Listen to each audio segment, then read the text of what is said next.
जय जोहार, नमस्कार। दैनिक छत्तीसगढ़ चैनल पर आप सभी का एक बार फिर से बहुत बहुत स्वागत है। छत्तीसगढ़ की रोजाना बड़ी खबरों को देखने के लिए इस चैनल को जरूर सब्सक्राइब कर लीजिए ताकि बिना किसी रुकावट छत्तीसगढ़ की सारी बड़ी खबरें हम आप तक रोजाना पहुंचा सके।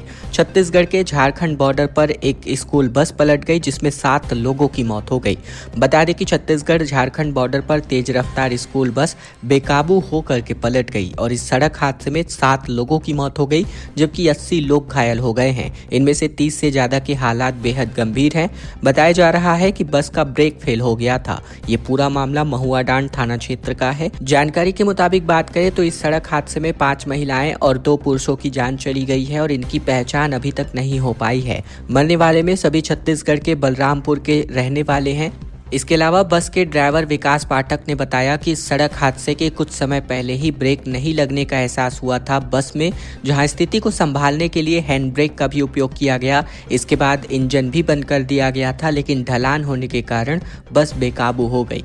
प्रत्यक्षदर्शियों के मुताबिक हादसा इतना गंभीर था कि कई यात्री बस के भीतर ही दब गए जबकि कुछ यात्री उछल करके सड़क के किनारे जा गिरे। हादसे के बाद स्थानीय पुलिस और एम्बुलेंस को इसकी सूचना दी गई। महुआडांड पुलिस मौके पर पहुंची थी। छत्तीसगढ़ में सौर सुजला योजना बंद होने जा रही है। 20,000 पंप लगाने का प्रस्ताव अब पीएम कुसुम योजना के अंतर्गत मिलने जा रहा है। प्रदेश के किसानों को कृषि के लिए सोलर पंप लगाने की सरकार की 2016 में प्रारंभ की गई सौर सुजला योजना अब बंद होने जा रही है। इसके स्थान पर अब केंद्र सरकार की पीएम कुसुम योजना किसानों को सोलर पंप लगाकर दिए जाएंगे। इसके लिए क्रेडा ने प्रदेश सरकार के माध्यम से नए सत्र के लिए केंद्र सरकार के पास प्रदेश के किसानों के खेतों में प्रधानमंत्री कुसुम योजना के अंतर्गत 20,000 सोलर पंप लगाने का प्रस्ताव भेजा है। यहां से प्रस्ताव की मंजूरी के बाद क्रेडा खेतों में पंप लगाने का काम नए सत्र यानी अप्रैल माह से प्रारंभ करेगा। प्रदेश में अब तक 1,60,000 सोलर पंप लगाए जा चुके हैं। अंतिम साल में योजना को बंद करने के कारण महज 7,000 पंप लग पाएंगे। प्रदेश में किसान खेती के लिए कृषि पंप लगाने का काम करते हैं। ज्यादातर कृषि पंप तो बिजली से चलने वाले लगाए जाते हैं, लेकिन प्रदेश में कई क्षेत्र ऐसे हैं जहां पर बिजली की सुविधा न हो पाने के कारण या किसानों के खेतों के पास बिजली के ट्रांसफार्मर और खंभे न होने के कारण कृषि पंप लगाने के लिए तकरीबन 10 साल पहले प्रदेश में भाजपा की रमन सरकार के समय सौर सुजला योजना राज्य स्थापना दिवस पर 2016 को प्रारंभ की गई थी और अब जाकर इसको बंद किया जा रहा है। छत्तीसगढ़ की शिक्षक पात्रता परीक्षा का आयोजन 1 फरवरी को होने जा रहा है, जिसको लेकर अभ्यर्थियों को गाइडलाइंस जारी किए जा चुके हैं। व्यावसायिक परीक्षा मंडल रायपुर के द्वारा 1 फरवरी 2026 को छत्तीसगढ़ की शिक्षक पात्रता परीक्षा 2026 का आयोजन 2 पालियों में किया जा रहा है। अपर कलेक्टर प्रकाश कुमार प्रेमी ने बताया कि प्रथम पाली में प्राथमिक कक्षाओं में अध्यापन हेतु लगभग 5,039 अभ्यर्थी एवं द्वितीय पाली में यानी माध्यमिक कक्षाओं में अध्यापन हेतु लगभग 8,520 अभ्यर्थी इस परीक्षा में शामिल होने जा रहे हैं, जो कि केवल एक जिले का आंकड़ा है। पूरे छत्तीसगढ़ में अलग अलग केंद्रों को निर्देश जारी किया जा चुका है अभ्यर्थियों के लिए। साथ ही परीक्षार्थी परीक्षा के एक दिन पूर्व अपने परीक्षा केंद्र का अनिवार्य रूप से अवलोकन कर लेवे ताकि उन्हें परीक्षा दिवस कोई भी असुविधा ना हो। परीक्षार्थी परीक्षा प्रारंभ होने के कम से कम 2 घंटा पूर्व परीक्षा केंद्र में पहुंचे ताकि उनका फ्रिस्किंग यानी कि जो फोटो युक्त मूल प्रमाण पहचान पत्र है उनका सत्यापन किया जा सके। परीक्षा प्रारंभ होने के 30 मिनट पूर्व परीक्षा केंद्र का मुख्य द्वार यानी गेट बंद कर दिया जाएगा। चूंकि यह परीक्षा प्रातः 9:30 बजे से प्रारंभ हो रहा है, अतः मुख्य द्वार लगभग 9 बजे बंद कर दिया जाएगा। साथ ही द्वितीय पाली की परीक्षा दोपहर 3 बजे प्रारंभ हो रहा है। इसके लिए मुख्य द्वार यानी गेट तकरीबन 2:30 बजे बंद कर दिया जाएगा। हल्के रंग के आधी बाह वाले कपड़े पहनकर परीक्षा देने आए। काले, गहरे नीले, गहरे हरे जामुनी, मैरून बैंगनी रंग और गहरे चॉकलेटी रंग के कपड़े पहनना पूर्णतः वर्जित कर दिया गया है। 200 से अधिक लोगों की घर वापसी हुई, जहां ईसाई धर्म छोड़कर के मूल धर्म अपनाया गया। गांव के लोगों ने पैर धो करके इनका स्वागत किया। छत्तीसगढ़ के कांकेर जिले में तकरीबन 200 से अधिक लोगों ने ईसाई धर्म छोड़कर के मूल धर्म में अपनी घर वापसी करी है। धर्मांतरण विवाद के बीच वापसी का सिलसिला जारी है। धर्मांतरण के खिलाफ जारी मुहिम का असर दिखाई दे रहा है। ये सभी ग्रामीण पीढ़ापाल क्षेत्र के रहने वाले हैं। कांकेर जिले के ग्राम किरगा पाटी के ग्रामीणों का आरोप है कि गाँव में अवैध रूप से धर्मांतरण धर्मांतरण की गतिविधियां संचालित की जा रही हैं। इन गतिविधियों को रोकने की मांग को लेकर ग्रामीणों ने कांकेर थाना प्रभारी को ज्ञापन सौंपा। ग्रामीणों का कहना है कि ईसाई समुदाय में कुछ लोगों के द्वारा गांव में धर्मांतरण कराया जा रहा है। ग्राम सभा की अनुमति के बिना बाहरी व्यक्तियों द्वारा नियमित रूप से धार्मिक सभाएं आयोजित की जा रही हैं। आरोप है कि मसीही समाज के कुछ लोग गांव में निवास करते हुए ग्राम के पारंपरिक नियमों और नीतियों का पालन नहीं कर रहे हैं। बड़ी खबर छत्तीसगढ़ के भिलाई से, जहां सुपेला संडे मार्केट में अतिक्रमण पर बुलडोजर चलाया गया। ट्रैफिक व्यवस्था दुरुस्त करने के लिए यह कार्यवाही करी गई। शिवलिंग चबूतरा हटाने को लेकर विवाद हो गया। छत्तीसगढ़ के दुर्ग शहर की बिगड़ती हुई ट्रैफिक व्यवस्था को सुधारने के लिए अतिक्रमण हटाने की कार्यवाही को अंजाम दिया गया है। भिलाई नगर निगम और पुलिस प्रशासन ने रविवार सुबह सुपेला संडे मार्केट से पूरा बेजा कब्जा हटा दिया। मार्केट से तकरीबन 150 दुकानें, बाहर लगने वाले ठेले और अस्थायी निर्माण पर यह कार्यवाही को अंजाम दिया गया। इस दौरान शिवलिंग चबूतरा को हटाने पर विवाद की स्थिति बनी। हालांकि पुलिस की समझाइश के बाद चबूतरा को तोड़ दिया गया। वहीं सुपेला के दुकानदारों ने इस कार्यवाही का सपोर्ट किया। उन्होंने इसको सही बताया। इसी के साथ ही मानवता के नाते कुछ व्यापारियों ने कार्यवाही में लगे निगम अमले और पुलिस के लिए नाश्ते की व्यवस्था करी। बताया जा रहा है कि अगली कार्यवाही अगले संडे को होने जा रही है। नवापारा पहुंचे जैन मुनि विशुद्ध सागर महाराज। स्वागत के लिए विधायक रोहित साहू के साथ पूरा जन सैलाब उमड़ पड़ा। छत्तीसगढ़ के नवापारा नगर में सजीव हो उठी।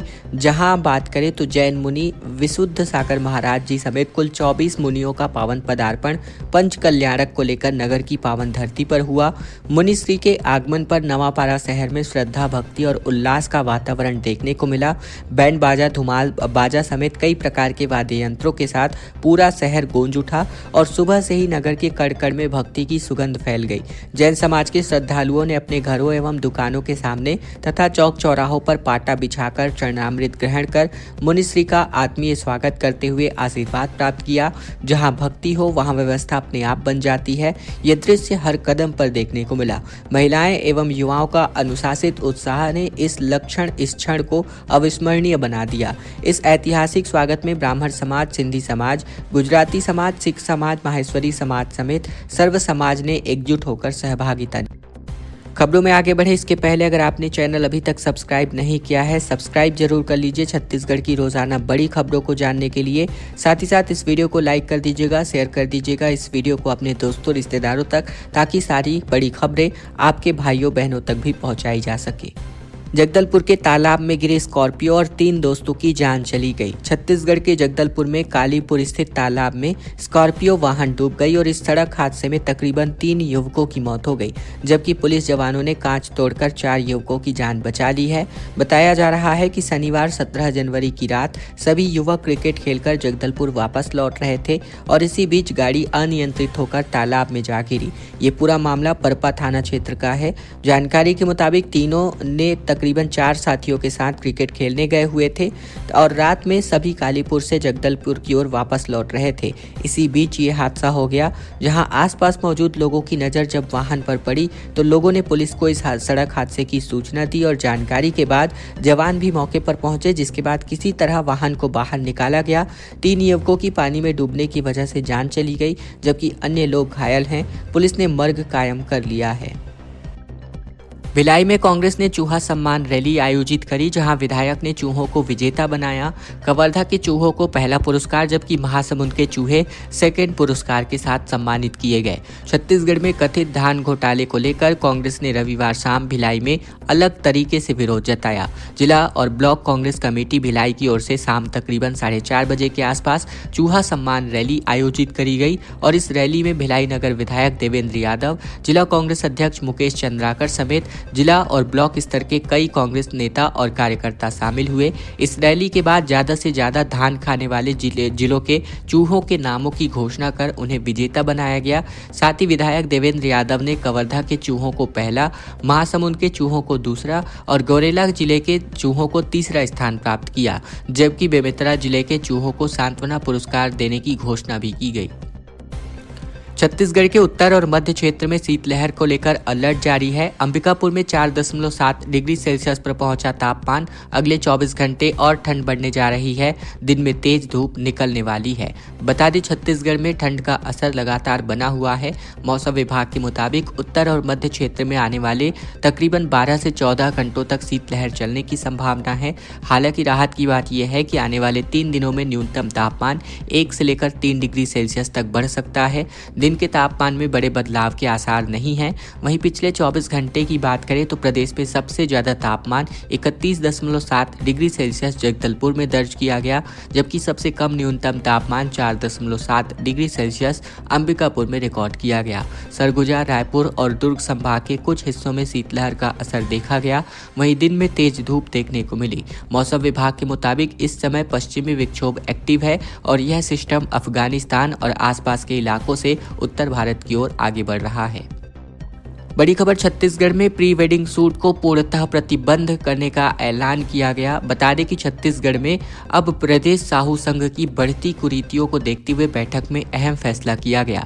शनिवार को समाज के प्रदेश अध्यक्ष डॉक्टर नीरेंद्र साहू की अध्यक्षता में हुई बैठक में प्रदेश भर से समस्त जिला अध्यक्षों की मौजूदगी में यह ऐलान किया गया।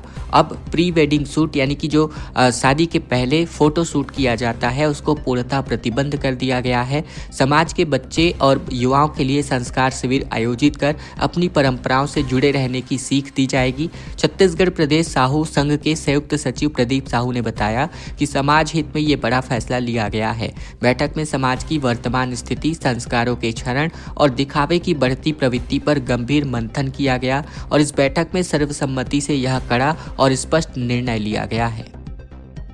छत्तीसगढ़ महाराष्ट्र बॉर्डर पर एनकाउंटर में 4 महिला नक्सली समेत कुल मिलाकर 6 नक्सली ढेर हो गए, जिनमें कमेटी चीफ दिलीप भी शामिल हैं। तेलंगाना के बीजेपी ने कहा कि खूंखार नक्सली पापा राव भी मारा गया।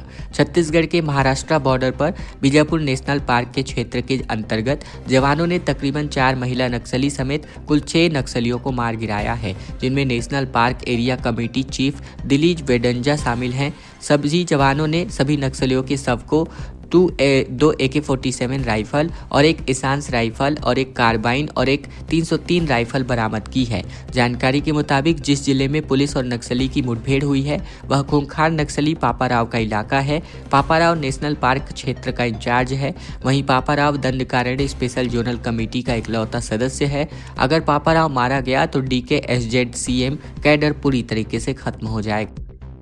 बालोद में कुर्मी और छत्री समाज का वार्षिक अधिवेशन संपन्न हुआ है। 2100 महिलाओं ने कलश यात्रा निकाली और पूर्व सीएम भूपेश बघेल ने कहा कि समाज के विकास के लिए एकजुट होना काफी जरूरी है। छत्तीसगढ़ प्रदेश कुर्मी क्षत्रिय समाज का प्रथम जिला स्तरीय वार्षिक अधिवेशन रविवार को सरदार वल्लभ भाई पटेल मैदान बालोद में संपन्न हुआ। सम्मेलन में समाज के वरिष्ठ पदाधिकारियों और अतिथियों ने सामाजिक एकता, संगठन की मजबूती और समाज के सर्वांगीण विकास पर जोर दिया। कार्यक्रम के दौरान समाज की प्रतिभाओं का सम्मान किया गया। वहीं 2 जोड़ों का आदर्श विवाह भी संपन्न कराया गया। कार्यक्रम का शुभारंभ सुबह 10 बजे कलश यात्रा के साथ हुआ।